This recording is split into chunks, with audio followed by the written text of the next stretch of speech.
This is KGW News at Sunrise. Coming up next, crews shift from one wildfire to another as flames break out near the Dalles. We talked to residents who had just moments to escape their homes. I saw the smoke on my way home and I kept looking. I was like, that's not by my house, that's not by my house. And then I noticed it was right by the overpass, so kind of blew past a couple fire trucks and got home.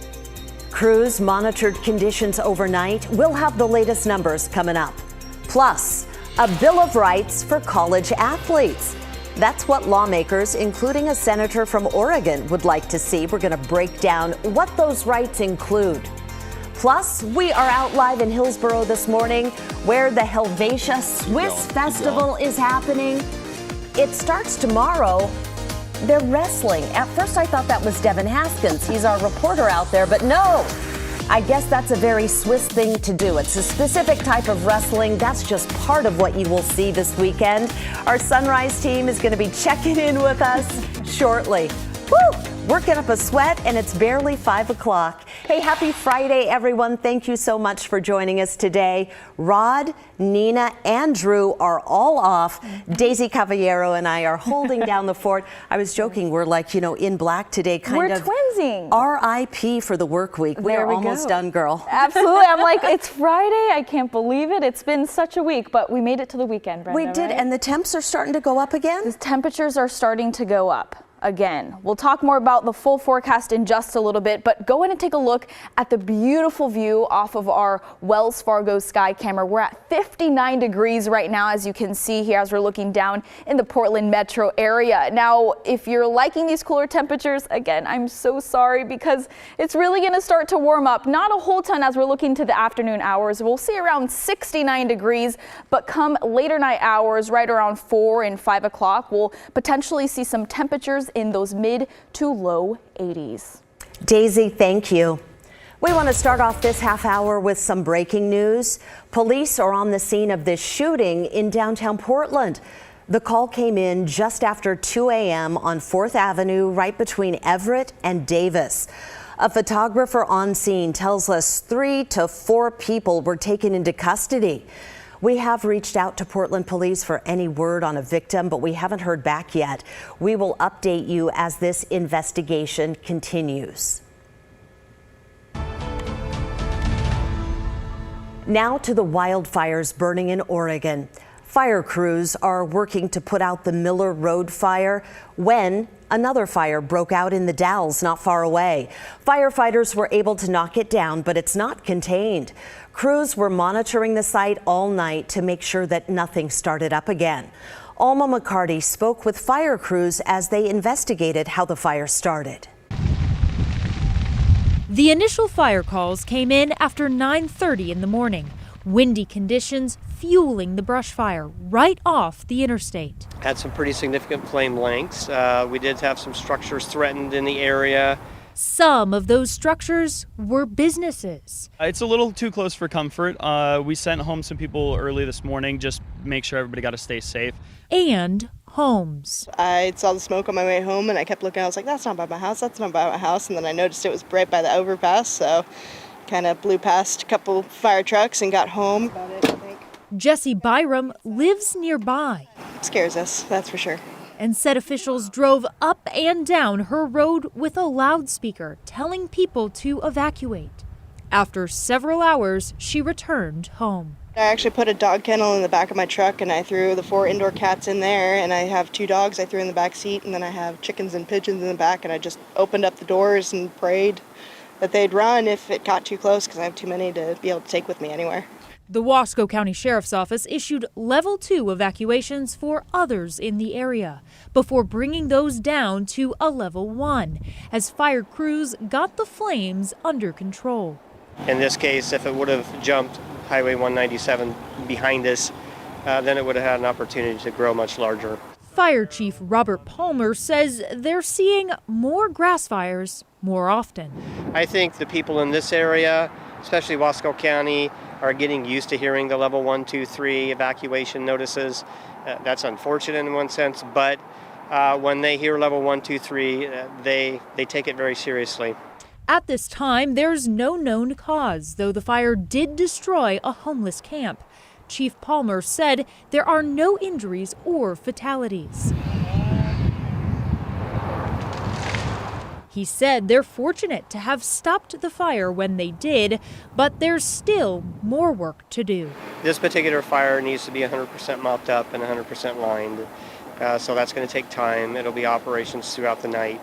Alma McCarty, KGW News. Crews are also working on this wildfire near the town of Maupin.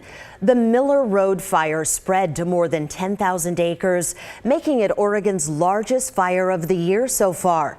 Crews say they have a good handle on the situation, but they're working to contain hotspots so the wind doesn't blow embers and spread this fire. The cause is under investigation. Fire officials are reminding residents in the area to keep an eye on evacuation levels and leave if they feel unsafe. Fire restrictions in the Columbia River Gorge are now in effect. That includes no campfires or smoking.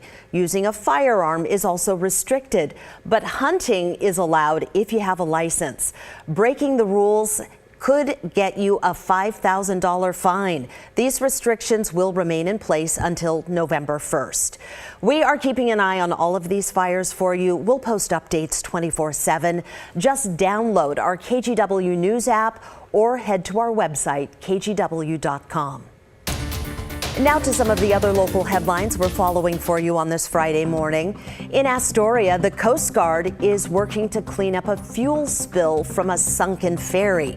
It went down in the Columbia River last week. Crews will essentially refloat the ferry, then drain the diesel and the oil, and use booms to absorb whatever is already in the water. It's still unclear exactly why the ferry sank in the first place.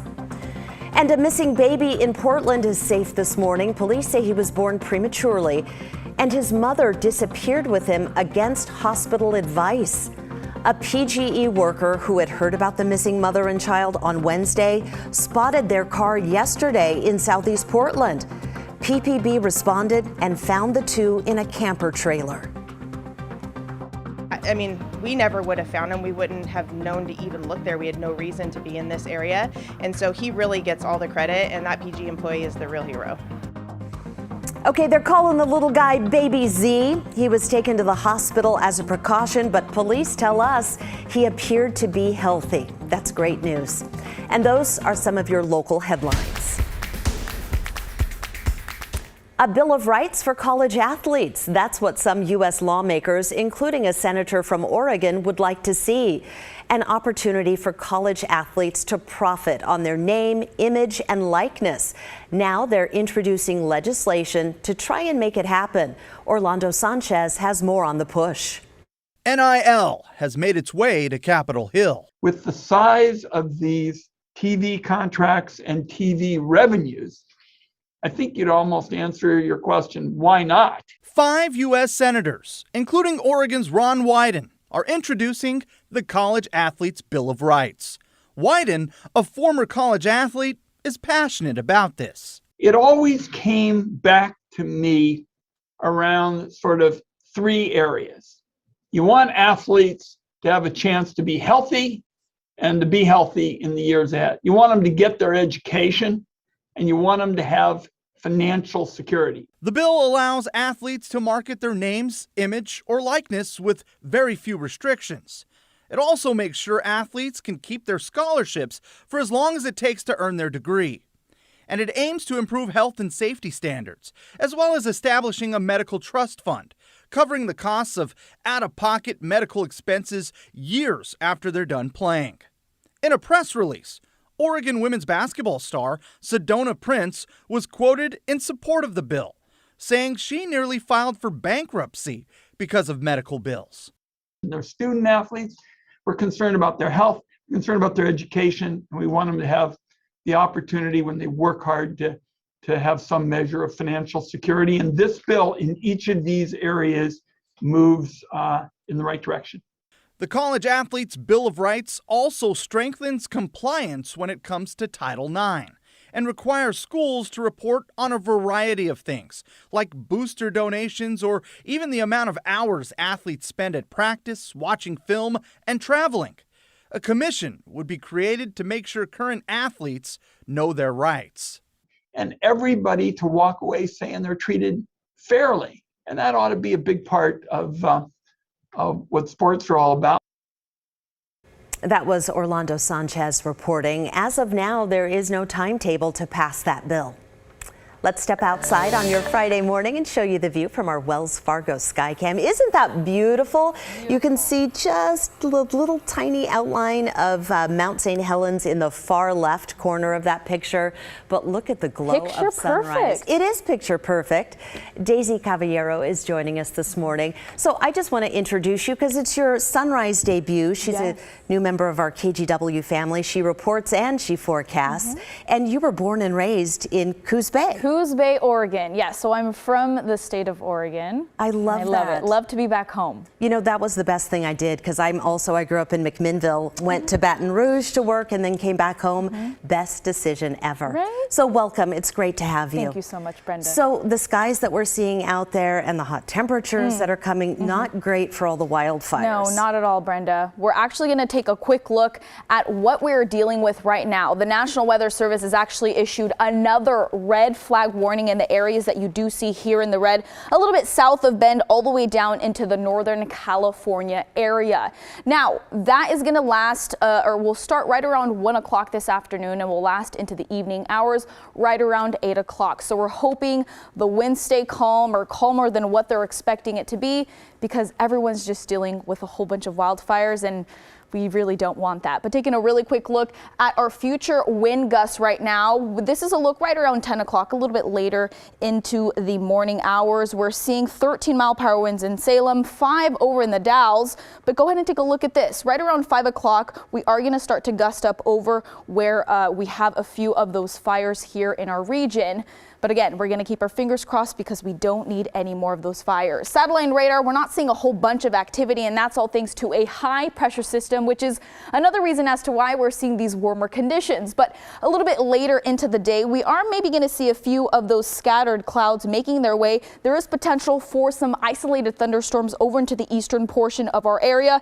Everywhere that you do see here in the red could quickly turn into red, or green into red, excuse me, and then we could potentially see some of those isolated thunderstorms. Southwest Washington, we are seeing 81 degrees for Longview, 82 for Battleground. We're going to be mostly sunny for today. Now, as we're looking over the gorge forecast, we're also going to be seeing those mid 80s, 92 degrees for the Dalles, and there for the most part going to be seeing breezy conditions, nothing too crazy. 7-day forecast, again, we are going to be under a heat advisory as we're looking at Sunday all the way into Monday. We could potentially be flirting with those triple-digit temperatures as we are looking at Sunday, and all the way into Tuesday, we'll start to cool down just a little bit. We'll be ready for it for sure, Daisy. Thank you. Well, we're leaving the Cascades this morning and heading to the Alps. Sort of. Coming up this morning, get a live look at the Helvetia Swiss Festival in Hillsborough. Crack that whip, boy. Crack that whip. Is that a sport? I don't know. I'm super curious now. We're going to check in on everything you can see and do this weekend after the break. That sounds painful.